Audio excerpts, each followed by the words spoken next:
You know what I love? What do you love? And, well, can you tell I'm being sarcastic right now? Absolutely. Okay. It's when someone in their profile, their headline literally says, looking for friends.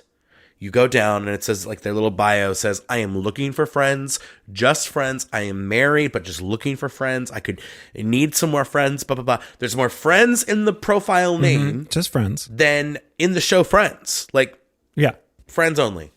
I think he's looking for friends. And they message you and they go, handsome. Thanks. Here's my thing. Yeah. My friends, very beautiful people. Like, I am so lucky when I think of you, Monty, Jessica, John, Connor, when I think of Karen, like Abby and Sean, I think of all these people. Beautiful people. Beautiful people. Beautiful people. When, in meeting any of them, was the first thing I said, handsome. Yeah, that just...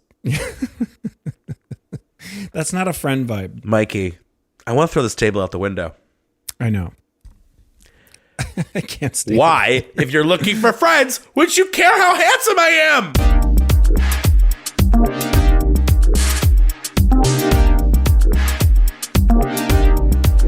am? Welcome to Outdated.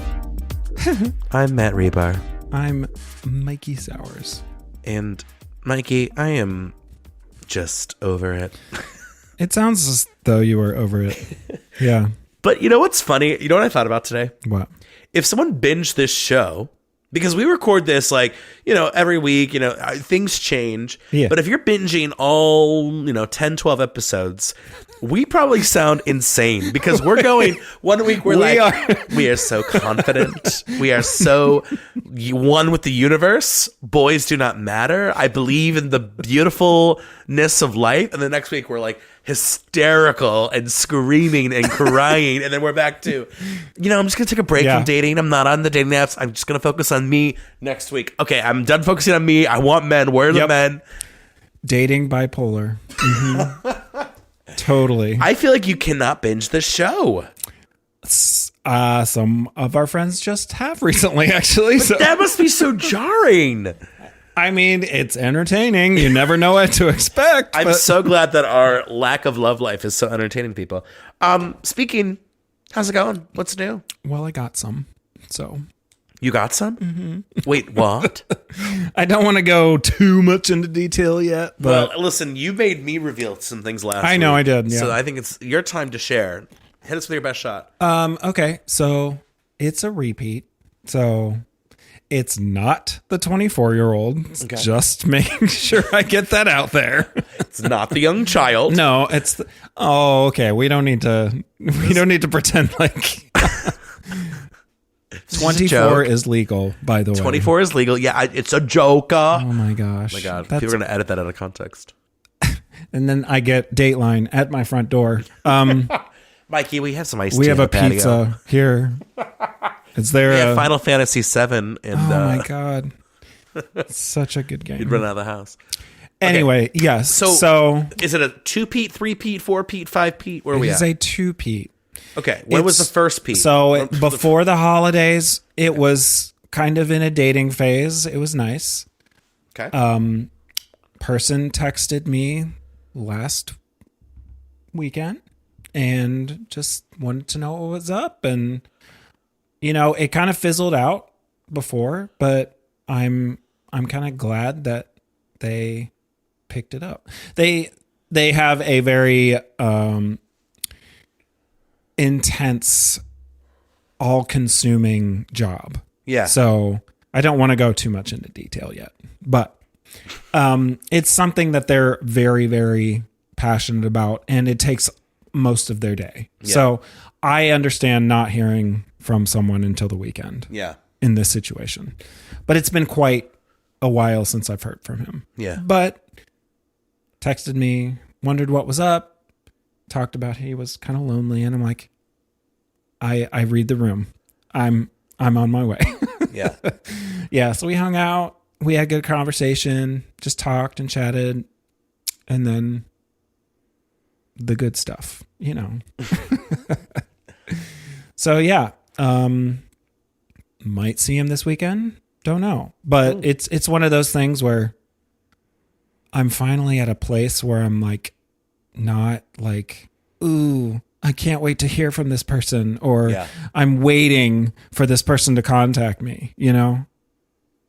It kind of feels good just to take a back seat for a moment. Yeah.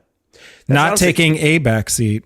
I don't do that. But honestly, though, that's the best place to be, because if you're too excited, you kind of burn it out quickly. Yeah. You get a little too and then if you're not excited, then well, clearly something's up. So just be like, no, it's nice when, you know, we're talking, when we're hanging out, but I'm not like waiting by the phone. I'm not waiting.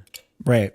You know, because that's the worst. When you're really, really into someone and you are just waiting for that text or that phone call. See, the benefit of my schedule is I am always in the move. So it's very easy for things to just kind of fall off my radar, people to fall off my radar, or, you know, if it's not like the chat's not good, and, you know, okay, well, I'm busy, I gotta run, you know. But something that I noticed about you is that you are busy all the time, but I at least hear from you within a couple hours if I text you. Yeah, for sure. You know, and that's appropriate. Yeah. So, well, the worst is when you know someone's not busy. Yeah, I know. And I know exactly they have what the your time, schedule is, and it's like, and I know crickets. you're just because everyone's on their phone now. Yeah. There's no denying that. Well, they say, and I don't know if this is accurate, they say 90% of texts that get sent are seen within the first 3 minutes. I agree. I believe what about all the people who like can't have their phones at work? I don't believe that. I don't. Oh my gosh. People see a text. Yeah. What when they choose to respond? Yeah, is up to them. But I will say though, and sometimes when I'm really tired, I just don't have the energy to respond to a text. And that's fair. You know, like if it's late, there's just certain people that like, you know, and certain people I love who like when they text me, I'm like, oh, like this is going to be a conversation, and I do not have the emotional. I'll get to them. Stamina to get through this tonight. I have a lot of stamina. Don't get me wrong. Well, no, this is good. This feels healthy. It feels mature. It is. Yeah. So, knock on wood wherever it may be. But next week. Anyway, so enough about me. How's your dating life going? I think last week was such an emotional maelstrom that I kind of overcorrected. Yeah. So I just kind of spent a lot of time flirting with like not really looking for an emotional connection. I actually messaged someone flirty who was like, no, that's not what I'm looking for. And I was like, oh, oopsie, like read the room wrong, or was like a little too on my flirtatious high horse. You know, it happens. Darn. You know, it's a good high horse, but so I think I don't know. Sometimes you need that little contrast. It's like, you know, when you break up and you get a haircut, right? You know, something happens and you just got to act a little differently to kind of adjust. So, you know, I'm in my digital effort phase right now. And if you binge this, you're going to, next week, I'll be different. So, yes, dating bipolar. Yep. All right. So, great for you. So, but okay, on today's episode, we will be chatting about he's just not that into you. What are the signs? What are the red flags? What's coming up where you just need to know, are you into this person or are they into you rather? What I love about this topic is that I think we're finally becoming a bit better about, listen, it's okay if you're not into someone. Yeah. Maybe just say that or just kind of hint at it. Yeah. But unfortunately, there is a lot of people that will give you the signs. And this is why it's so important. I feel like this is like we're giving like CPR lesson. Like it is so important to recognize the signs. It's like signs of stroke, signs of a heart attack, signs of he's just not that into you. So yeah, right. Mikey, hit us. All right. So first up is limited communication. Okay. So with this topic, we kind of bring up the subject of texting, right? like the frequency of the texts, like we were talking about, everybody has a phone nowadays and it's with them all day. Yeah. So usually within 3 minutes, like you said, someone sees a text. Limited communication.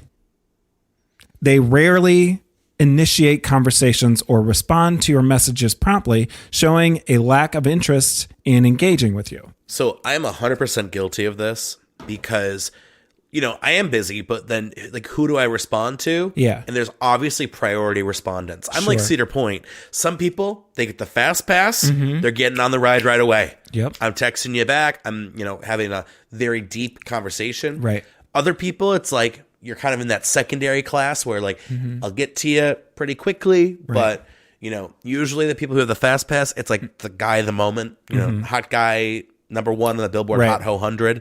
I get the senior pass, so if you are above the age of 40, please go to our senior pass. boop, boop, boop, boop, boop. And then there's some people that I hate to say it, but like, especially, you know, guys who like, it's just fallen off. The chat's not there. Yeah. Yeah. I mean, I get to a point where it's like, listen, I got a lot of texts coming in. I got a lot of people blowing up my phone. Like, I don't know. But like I said, you are very busy. So I understand priorities. But you usually text people who matter within a couple hours. So if I'm not hearing from you until the next day, what the fuck is going on? You know, like there's something wrong. Yeah. Like, I love the idea of you at my door, like, where do you have a text hello? Are you my dead? senior pass. Right. Have you died? Yeah. I don't understand why you're not responding. Do you do this? Do you limit communication? Is that like one of your ways of like getting out of it? Limit communication? Yeah. If I'm not interested in someone, I'll limit my responses. Yeah, I feel like it's pretty natural. Yeah. Something else that is a part of this communication thing is people who in texts keep the little icon that says red. Ooh, can we talk about this? Yes. Okay. Where are you? You're anti-red. I am anti-red. Me too. I don't want people to know that I've read anything because I like my own time and I like to respect people, and I don't want someone thinking about what I'm about to say if they see the little bubbles. Yeah. That's a part of it too. I would turn off the bubbles if I could too. Yeah. I honestly would. The bubbles you turn off if you turn off read receipts. No, you get bubble. I get bubbles. You still do? Oh, 100%. Damn it. Here's my thing with the red. I like to edit. One, I think some people think that the red receipt is helpful to other people. But guess what? It's not, because if you read it and don't respond, it makes me go, why didn't you respond? Right. Like, you read it. Yes. Two, I think some people have it on deliberately to be shady, Oh, yeah. and I don't like that. Yeah. Three, sometimes I'll read a message and I can't respond, or I'm not able to, or I have to think about it, or, you know, my phone's open and then I don't know, like I get an alert and I have to close my phone, or, you know, I open a different app. So like, what happens in that case where like, oh shoot, I meant to respond? Like, I might be looking like an a-hole to someone if I have my receipts on. And last but not least, I think it's just a ridiculous. The way that someone will know you have read it is when you respond to it. Right. Period. Yeah. So, End of story. red receipt, you can go. Period. Sachet away. Period. Okay. The next, minimal effort. They make little effort to spend time with you or prioritize your relationship. This could include canceling plans frequently or always being too busy to meet up. Okay. So I respect everybody's time. Yeah. And whatever. And there are cases where I get it. If you need to cancel because you're not feeling well, that's fine. But yeah. Have you had any situations where people are just constantly canceling or forgetting that they had other plans? You know, I've rarely been canceled on, but I think it's because I'm only going on dates where I feel like there is mutual interest. I think some people, especially when they force someone's hand early, they might be getting that, I got to cancel. Like, I, for the most part, follow through. I mean, stuff comes up. Yeah. Work comes up. You know, I've had to cancel because of work. Yeah. I've had to cancel because of a schedule. But for me, I'm never really placing time, you know, to set a date. Like, I have a very long, I'm like a fancy French restaurant. Like, you got to book me ahead of time. And also, I'm not going to book you into my schedule until I feel confident that that is worth the time to book. Yeah. So it might be a week of talking, then we book a date, you know, another week out. Right. So it might be a 2-week wait process.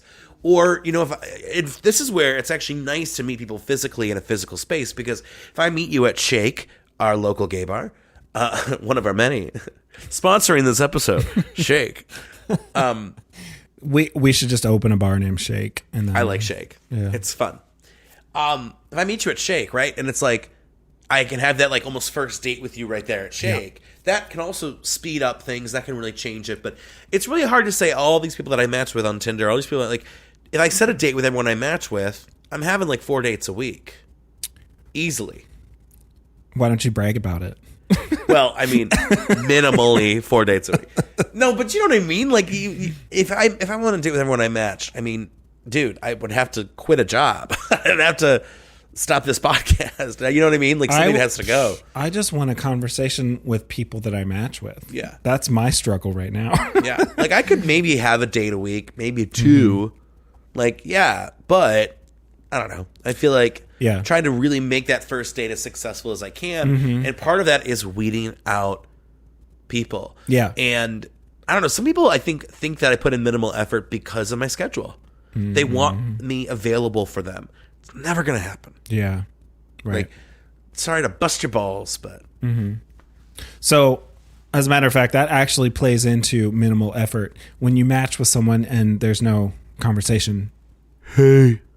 Or not even the hey. They're just in your menagerie. What's up? Of matches, you know? You know, it is weird because when someone has matched with me, like if I match them in the moment, I send the text. Yeah, you should. The amount of people on the other side that like will match with me, and then I'm like, oh, you didn't send me a message.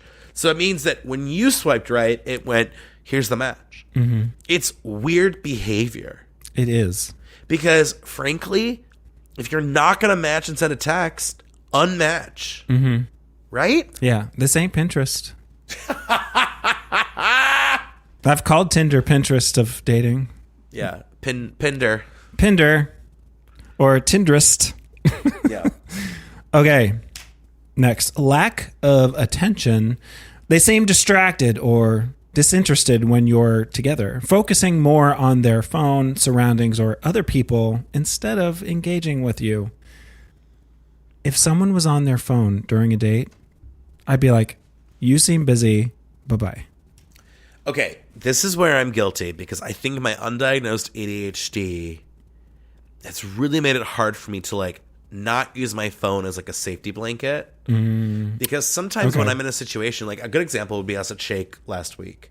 Like you and I talked, like it's not like we have these awkward silences, but like sometimes like, you know, we're just sitting there chilling. Like, I don't believe in awkward silences. Yeah, well, if it's awkward, you're awkward.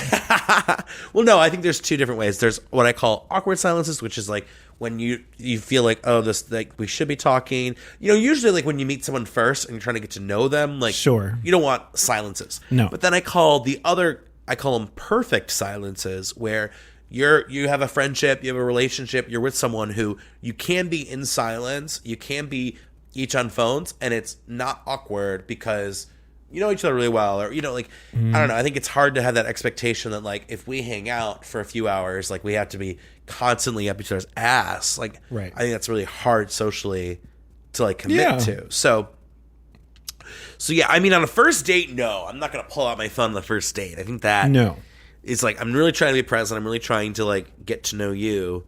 But yeah, I mean, I'm probably the friend who the most is guilty of like whipping out the phone, you know, checking in on on Reddit during the friend hang. Yeah, but if this is like a very new relationship and you're on your phone all the time, oh yeah, like problem. What are you looking at? If it ain't me, I don't know.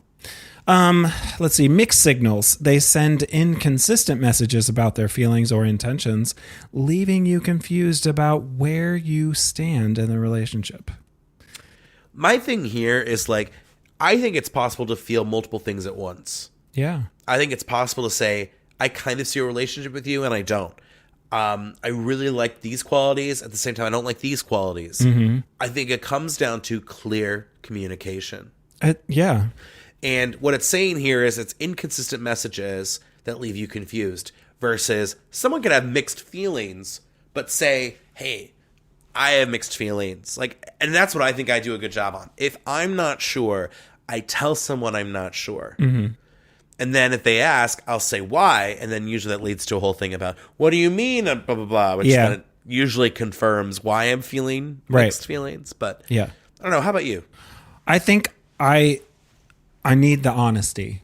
Yeah. Because I'm a very loving and thoughtful person. So if you're unsure about where you want this to go, I want to know. Yeah. You know, not that I'm going to take away interest because you don't know. Yeah. It's just I want to be safe. Yeah. You know, I want to be protective of myself. I mean, last week's episode was a perfect thing about mixed signals where, you know, you unfortunately waited so long to say that like I had kind of built an interest that now that it's like mixed signals, like I can't keep this, my skyscraper can't stay in this desert. You know, like this is not tenable. It's not habitable. Yeah. And had that been a bit more of an honest conversation earlier, had that been mentioned earlier, that would have maybe changed the way that my architecture would have built on that habitat. So, you know, but he kind of explained what his intentions were anyway. Oh yeah. He's looking for attention. And he got attention. I mean, listen, when I want to give someone attention, I give them attention. I'll tell you that. Yeah. But I mean, come on. I'm like the federal government of attention. I just give you a lot of attention. You didn't do your attention taxes. We're going to be on you. Once I have you in my eyesight, you are gone. You are screwed. Mm-hmm. Going to war. Yeah, I'm not a fan of mixed signals though. Like someone telling me everything that I want to hear, but then not showing out for shit. Yeah. Yeah, not a fan. Avoidance of intimacy. Okay, so for me, this kind of becomes personal. Oh. Because I have an explanation of my own stuff. But avoidance of intimacy, they avoid physical intimacy or shy away from any romantic gestures indicating a lack of emotional connection or attraction. Okay. So I've told you many times that I am a side. Mm-hmm. And this was a very long process to come to terms with it. I, for a very long time throughout my life, expected that I had to be a top or a bottom in order to be in a gay relationship. It was not until this year that I realized through therapy that I don't have to do anything I'm uncomfortable doing. Snap. Yes, Pastor. Child. Yes, Pastor. Right? I know. So this avoidance of intimacy was my big issue because I would avoid it because I was afraid of I would have to eventually be doing something I wasn't comfortable with. Yeah. But it wasn't that I wasn't interested emotionally.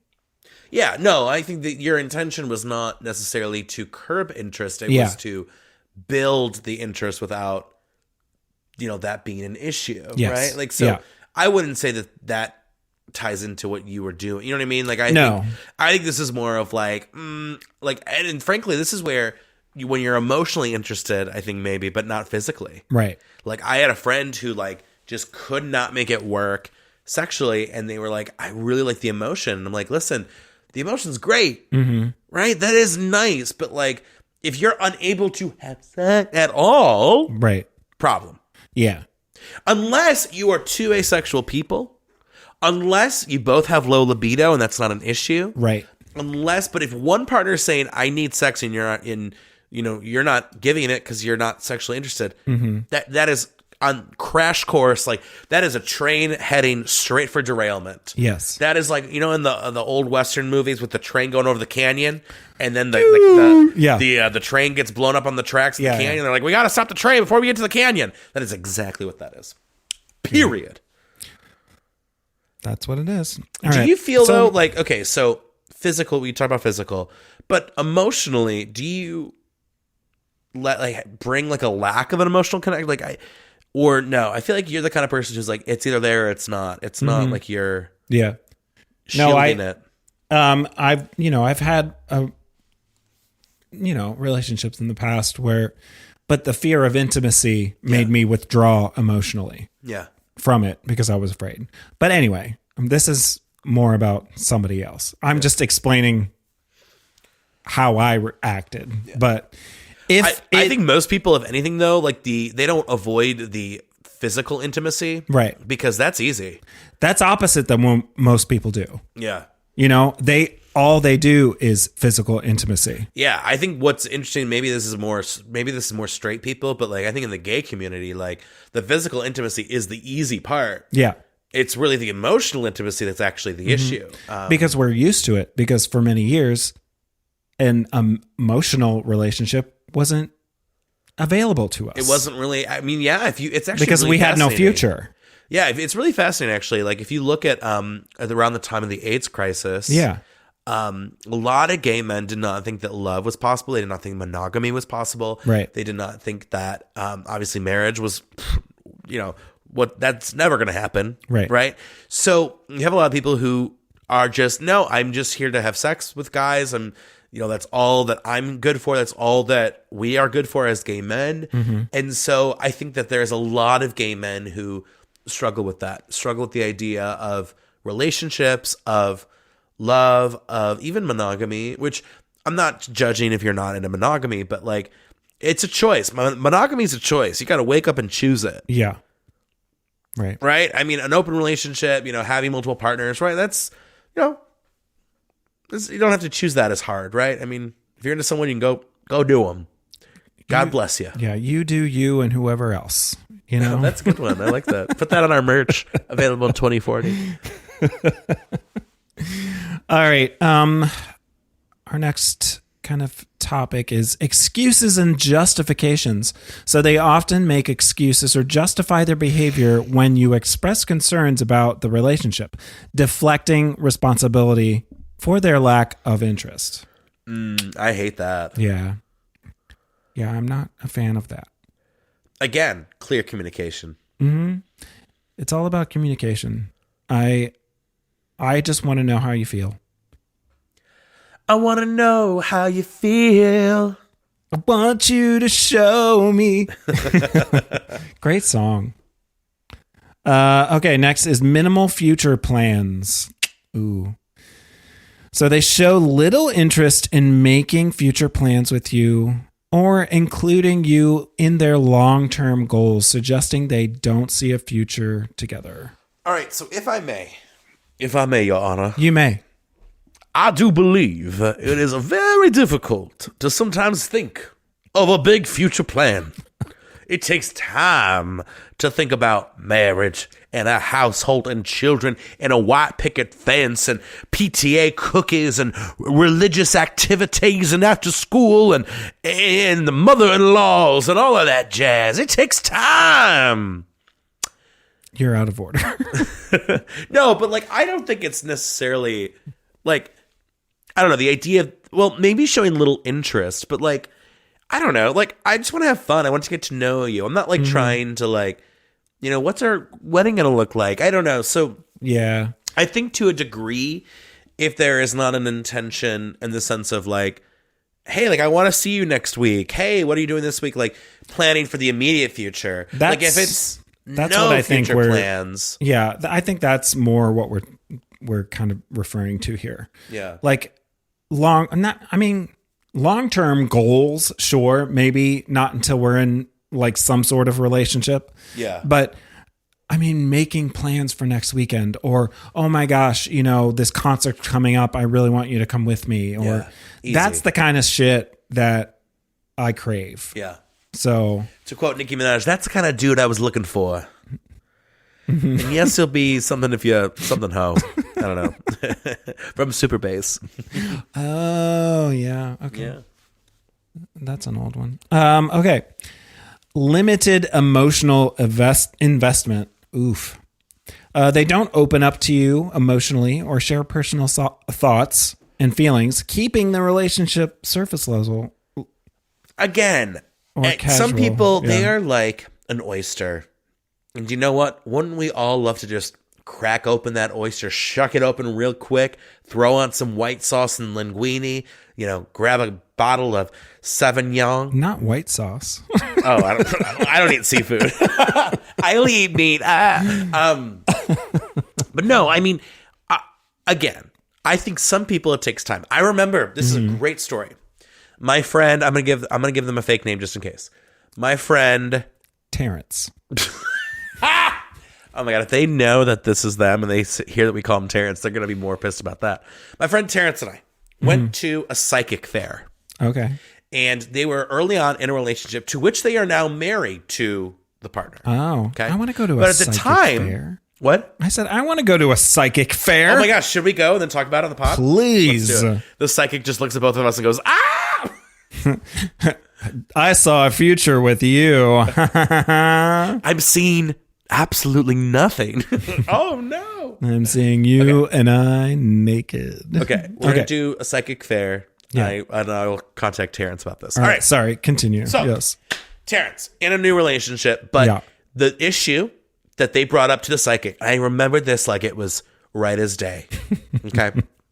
They're like having problems opening them up. Like I feel like there's a level of intimacy, like that level of emotional, like that I just can't crack. Yeah. And the psychic, she's doing her thing and she's like, I see there's two roots here. I don't know why she sounds like she's an authentic soothsayer here. She sounds like she's from Elden Ring. Oh, I see your future. I see. She's like, there's two roots here. One root is that yes, you walk away. You just okay. She did not have a Russian accent. Why I'm giving her what I don't know. I'm just into the character. Okay? Too Southern. I know. One, you walk away. You walk away from this. But two, you stay, and if you stay, pretty quickly, he will come to you. He will show his emotion to you. He will come. I remember, he's going to come. And I remember I'm with Terrence, and I'm like, interesting. She's like, I'm like, so mark this down. I'm like, if you stay, if you keep at it, the psychic said he's going to be like an emotional avalanche. He will finally show all, right? Be there. He will be there. Yeah. And it came true. Wow. And they are married with a kid and they're doing really well. I mean, for a young couple especially, like they're crushing it. And I'm so happy that is what she wanted. And she, I hate to say manifested her life because I manifested, but like really she was able to get all that she wanted. And I'll never forget that. And I think that's such a good lesson because I think we meet people and we don't allow the proper amount of time to soak in the right way. And I think that there might be people out there who are listening, who might be in that situation where they're like, I just don't think I'm getting the right amount of depth. And the question becomes, well, how much time has passed? What kind of emotional depth are you getting there? Yeah. What kind of conversations have you had? Because sometimes it's a matter of like, I need to know that I can trust you with that emotional depth that I'm going to give you. Yeah. Sometimes it feels like it might be a lot to earn, but maybe it's worth the amount of time and the investment to then earn that emotion from someone. Something else, I've, talked to a few of my friends or people that I work with or whatever, and their relationships have begun as flings or hookups. So it's like a limited emotional investment doesn't come into play in the beginning of it. So whatever happens there, I mean, do you wait around for the emotions or is that just a second thought if you're just trying to hook up or? Yeah. Well, it almost works in so many different ways, right? I mean, there are some people who it starts as flings, it starts as casual, it starts with no investment, and that investment comes out of nowhere. Some people, it's instant connection, instant, investment. I think this is why it's really important, one, to be open to experiences, but then two, to maybe know about yourself, right? Like maybe I'm the kind of person who like, it takes time for me to be invested. So like I have to match with someone who also needs that time, versus, I like very early on investment. So I need to match with someone who can provide that and give that to me back. Yeah. I would definitely say I'm needing emotional investment early. Yeah. I'm very intellectual, emotional person. So, okay, question. Yeah. Will you watch Love is Blind season 7 with me next year? I have not watched Love is Blind season 1. Okay, here's the deal. I would love to watch it with you next year, like together, and then we'll do like recap episodes, because I'd be so fascinated to hear your takes on a lot of this, because it's so interesting. Oh my God. I think some of this, I would love to hear your opinion, because the one girl, she was like, She said something to the effect of like, I just need like morning kisses and I need these things. And he goes, I think you're a little clingy. And she flipped, and it was hilarious. Anywho, put on the table. We would have completely different opinions on that. I would sit there the whole time thinking of the worst thing to say about these people. Anyway, all right. All right, our next flakiness. They frequently cancel plans or change their mind at the last minute, showing a lack of consideration on for your time and feelings. That kind of feels like mixed signals, but yeah, lack of it, even lack of attention. But yeah, being flaky in general, I'm not a big fan. Yeah, but I think too, showing a lack of consideration for your time and feelings. Oh yeah, that I think is key here. It's like, I think flaky can be mixed signals, but also just like the idea of like, I don't really care what they think. I am going to cancel, or like I have to reschedule, and like, fuck you. Like right. That attitude, that flaky, that I hate a lot too. Yeah, I'm not a big fan. And then finally, avoidance of labels. Ha, ha, ha, ha. Hi, 24-year-old. If you're listening, this is about you. Yeah, avoidance of labels. They resist defining the relationship or avoid discussing where things are headed, indicating a reluctance to commit or invest in a deeper connection. Okay, so I'm not going to lie to you. Again, I feel a little like it's not that simple. Like I do think that initial resistance of labeling, if you are still having that clear communication, I think it's fine. I've had friends who will like be with someone technically for like a year without labeling it. Yeah. And then they label it and they feel comfortable, and guess what? They have great relationships afterwards. So I think the early on avoidance, or we've been talking for a little while and we're not labeling it, I don't think that's necessarily indicative of he's just not that into you. It could be other issues, right? Like commitment issues. It could be like scared to make that jump, or not wanting, the idea. Like I think a lot of times too, right? What do we think is a relationship? Some people think a relationship means like, oh, it has to be serious. Like we're, committing to each other long term, and it's like a contract, right? Versus like, for me, like what a relationship is, it's we're having good times, we're having dinner, getting to know each other, and fooling around, right? So that perception of what a label is too, I think, can be why people avoid labels. So I don't know. That's kind of where I'm at. Yeah, I kind of disagree, because I'm someone who, comes from a very, I'm not saying you don't, but I come from a monogamous place. Yeah. And I don't like the idea that someone is messing around on the side. So I guess for me, a label is a security blanket. You know what I mean? No, it makes sense. But I don't need it. Yeah. But I would like that to happen. Mm-hmm. So in the case of the 24-year-old,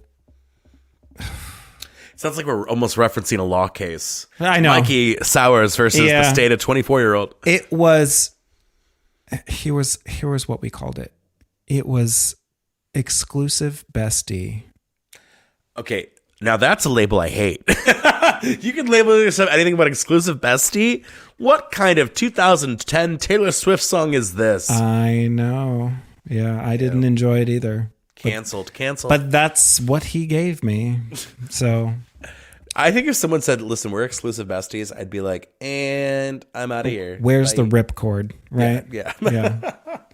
Just grab the nearest, kitchen knife. Do you have an oar and something that's floatable that I can get off this boat? Yeah. Right. Okay. So avoidance of labels, but yeah, I understand. Like if it's not anything like serious, it doesn't need a label. Yeah. But like if we're just seeing each other casually for a couple months, whatever. But if it's getting serious and you're making plans together and you've met the family, there needs to be a label. For me anyway. But I am not going to introduce my family to someone until it's probably been a year. Really? I think so. Because like if I'm bringing you to my parents, I've never brought anyone to my parents. That is a big deal. Wow. Okay. I don't know. I mean, what about you? How long? Well, there was one guy that I had a relationship with. It was long distance. So the fact I was living at home at the time, so yeah, kind of had to happen that he had to meet the mom. I almost feel like what's that? Where it's like, "Hello, my baby. Hello, my honey. Hello, my ragtime gal." Yeah, yeah. Like no, he's walking into the house to see her, and you're like, "Hello." No, but he was the sweetest, and it was boyfriend. We were together, and he met my mom, and it was great. And she keeps telling me like, oh, I just wish you would have ended up with him because he was so sweet. I'm like, okay, thanks, mom. But it was. Your mom like has like a widow's peak at the house, like the little widow's roof that looks over. Mm-hmm. Like the sailors would build for their wives so they could stare out at the harbor. Sure. Those, what do they call it? Widow's terraces? I don't. Sure. I don't know. It's your mom right now. Oh my gosh. Yeah. Okay. So listen, ladies, gentlemen, if he's just not that into you, don't give him the time of day. There's plenty of fish in the sea. What are some other anecdotes I could give you? I don't know. Well, there's also plenty of trash in the sea. There's a lot of trash in the sea. There's also plenty of just open, wide space with nothing in it in the sea. And that explains a lot of men at the bar right there's now. There's also sharks in the sea. Open space. There's melting ice in the sea. Yeah. There is coral. There's lots of fast food. Lots of scary fish that we've never seen before that are in the abyss, in the trenches. Mm-hmm. Yeah. So, well, would you like to hit us with a pickup line, Mikey? I would love to. Yeah. So our pickup line for the week is, if you were a triangle, you sure are a cute one. More like obtuse. And Mikey, here's a dating affirmation for you. Okay. Every day with you feels like a gift. And I'm thankful for the laughter, the love, and the memories we create together. And that you gave me head. Anywho, thank you so much for joining us for another edition of Outdated. Of course, StarVoltStudios.com at Starvolt Studios. My personal at Reedstar, HRIBSTAR. Mikey at Mikey_Sowers. That's a me. That's a Mario. I mean, that's a Mikey. That's a me. That's a Mikey. I got to work on my voices. I got Russian psychic lady, and then I got to work on my Italian I got voice. Mario. I've got Kermit the Frog. You name it. I've got lots of voices. Oh my God, Kermit the Frog next week. Let's tease him. Me and Miss Piggy, we had a little rendezvous. We cottaged, actually. We found an outhouse that we played around in. That is really good. Isn't it? Guys, Mikey is single, just so you know. So get on it. Make it happen. All right, later. Peace out. Bye.